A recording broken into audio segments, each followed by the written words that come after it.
Animating stop-motion fire and stop-motion water is a major challenge because they both are in constant motion and neither hold a consistent shape. But it's not so much about making it realistic as it is about making it believable and pleasing to look at. We've seen many styles and techniques in stop-motion movies, and in this tutorial we will look at some simple tricks you can use to animate fire and water in your stop-motion projects. One method, if you have the right tools and resources, is to composite real fire or water into the scene using After Effects or other compositing software. To make it look like it's actually in the scene, highlight the area with a flashlight, hitting the space a little differently for each exposure to give it a flickering effect. But we're mainly going to look at in-camera effects rather than post-production that work well whether you're shooting with a DSLR or a device. This will give you the opportunity to choose a method that matches the visual style of your production. For example, if you're animating clay, the water can be clay as well. Mixing different shades along with some white will help with the look, and you can make replacement parts for the splashes. Spraying water can be supported with wire. But while we're not necessarily going for realism, real water is clear and reflective, and so that might be the effect you're going for.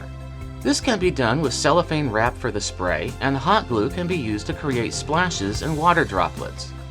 If you don't have a hot glue, this alone might be a good reason to get one. Create the shapes on glass so that you can easily remove them when they cool. As with the clay effect, wire can hold up the spray and the hot glue shapes can be swapped in and out to create the splashing effect. Cellophane can also be used to create the effect of water running into a sink. For these splashes, you can cut out little pieces of cellophane and position them under the stream. Just rotate the stream and move the splash for every exposure.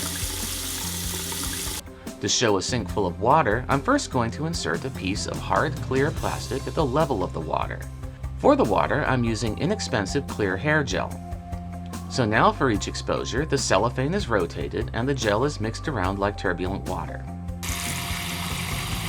To create a splash effect, first look at what real splashes look like. There's the expanding ring of water and then some water that pops up in the middle.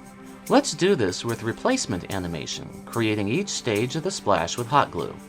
The flat splash can be glued together to form a ring, with each getting wider as it first splashes up and then back down. I'm again using hair gel for the surface of the water.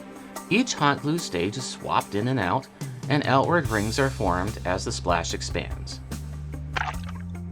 Hot glue droplets can also be used for sweat and tears. Create a variety of sizes and animate them running down the face. You can paint the hot glue with glossy red paint for blood. Since my character's face is clay, I'm painting the gloss red right onto him because I can scrape it off afterwards. Into every life a little rain must fall, which can be done as a post-production composite, but to do it all in front of camera, paint raindrops on several sheets of transparent film. Position the film between the camera and the stage, carefully lighting the film so it doesn't reflect anything. You can flip each transparency over to get two uses out of each one. Hopefully you can find clearer film than I did, though I guess it looks like a foggy atmosphere. For splashes on the surface, use those little cellophane cutouts, taped to the stage and randomly moved for each exposure. Just be sure to move them all for each exposure to maintain consistent splashing. To make a surface appear consistently wet, you can use petroleum jelly, but keep in mind that it can be tough to clean it all off. For fire effects, let's first study fire frame by frame. Note that it's not just random flickering, but there is a wave of sorts that moves through it. It's like connected shapes form and dissipate as they rise up in slightly different directions. One way to capture this movement is to create a series of 2D cutouts. Draw an animated cycle following those principles so the fire has some flow to it, and cut them out, adding a second color to make it a little more fire-like.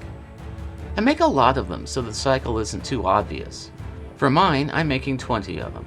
Sure, it's not perfectly realistic, but it's clear that it's fire and it's fun to watch. To enhance the fire effect, reduce the intensity of the light and then hit the fire with an additional light, such as a flashlight with a yellow gel or cellophane over it. Hitting nearby characters and props with flickering light will also enhance the effect. Another way to do fire effect is with colored cellophane. Cut it into random jagged shapes and light them from within. Here I'm using a small light bulb and wrapping the cellophane around it. Randomly move the cellophane for each exposure. Yes, it doesn't get the flowing effect, but it might be the style that better suits your production. Whichever method of fire you choose for your movie, just consider if it's right for the style you have chosen for the rest of the visuals, and try not to burn the house down. Thanks for watching, and be sure to subscribe and check out the other stop-motion tutorials and animated shorts on my channel.